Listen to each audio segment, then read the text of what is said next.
Баршаңызға сәлем достар, менің каналыма қош келдіңіз. Бүгін сіздермен үй жағдайында осындай қытырлақ, қатпарлы самса жасаймыз. Ол үшін мұздай суға тұз қосып, жақсылап ерігенше араластырамыз. Тұзымыз толықтай еріген кезде онды аз-аздан саламын. Менде бұл жерде 255 грамм ұн алдын ала өлшеп алғанмын. 250 грамм ұнды қорықпай сала берсеңіз болады. Осылайша аз-аздан салып отырып, жұмсақ емес, орташа қамыр илейміз.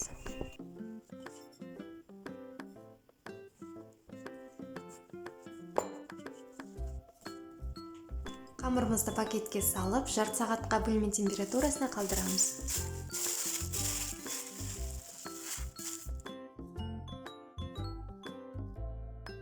Шамамен 30 минуттан кейін пакеттен шығарып жасай берсеңіз болады. Мінекей, менің қамырым біраз жұмсарды. Енді үстіне ұн сеуіп, жұп-жұқа қылып қамырды жаямын.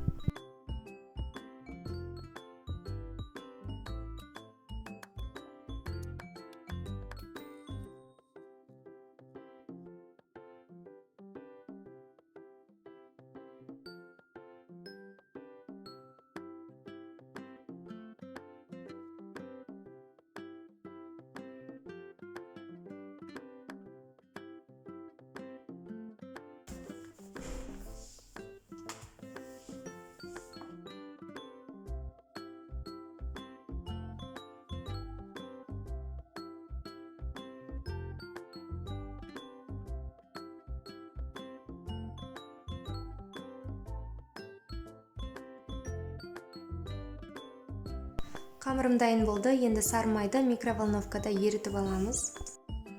Майымыз біраз суыған кезде қамырымыздың үстіне толықтай құйып жібереміз. Менде осы қамырға 100 грамм сары май толықтай кетті.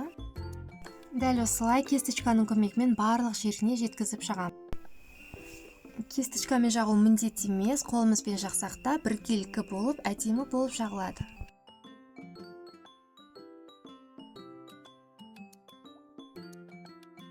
Майымызды жағып болғаннан кейін қамырымызды ораймыз. Көріп тұрғандарыңыздай рулет кейпіне келтіріп, осылай ораймыз. Қатты басып, сығып тастауға болмайды. Жаққан майымыздың барлығы ағып кетуі мүмкін. Қамырымызды толықтай орап, одан кейін кері байланыс жасаймыз. Видеода көрсетілгендей, екі қолымызбен кері байланыс жасаймыз.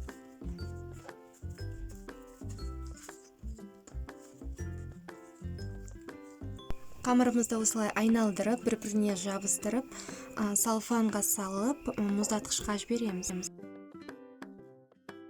Енді салмасын дайындаймыз. Ол үшін ұсақтап туралған етті ыдысқа саламын.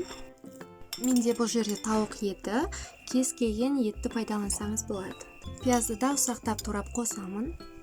Дәміне қарай тұз, қара бұрыш себемін. Біздің самсамыз өте құрғақ болып кетпеу үшін бір қасық сұйық май құямын. Барлығын біріктіріп араластырамыз. Салмасы дайын болды. Мұздатқышта жарты сағат тұрған қамырымызды шығарып, кішкентай бөліктерге бөлеміз.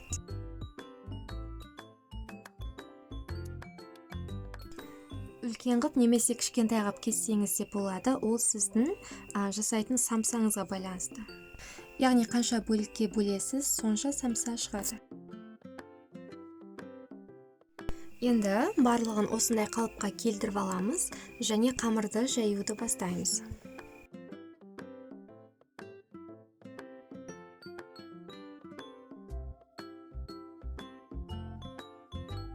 Қамырды жаятын кезде міндетті түрде аздап ұнды сеуіп жаямыз.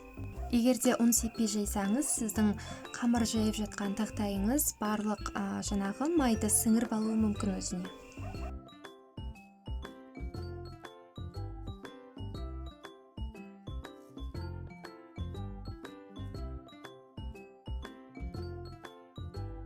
Енді сіздерге самсаны түйіп көрсетемін. Қамырға салмасын молынан саламыз. Піспей қалады деп қорықпай, молынан сала береміз.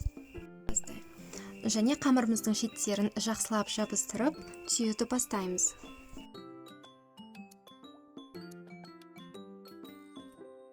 Дәл видеода көрсетілгендей шеттерін өреміз. яғни қамырдың бір-біріне жабыстырылған жерін өреміз.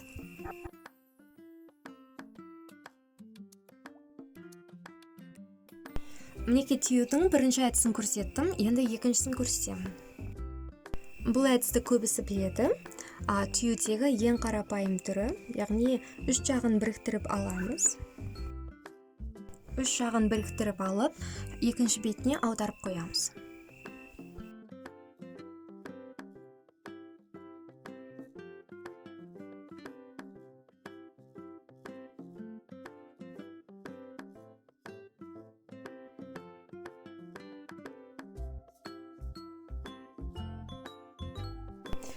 Енді тиюдегі үшінші әдісті көрсетеміз сіздерге.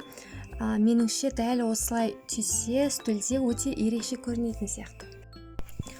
Қамырымыздың ішіне салмасын толтырып салып, шеттерін жабыстырамыз әдеттегідей.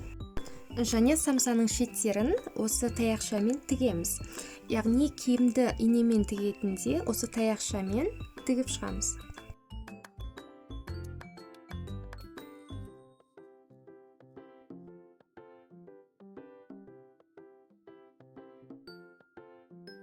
Барлығын түйіп болдық. Енді табанның үстіне пергамент қағазын төсеп, самсамызды тізіп қойып, үстін жаңағы жұмыртқаның сары уысымен майлаймыз.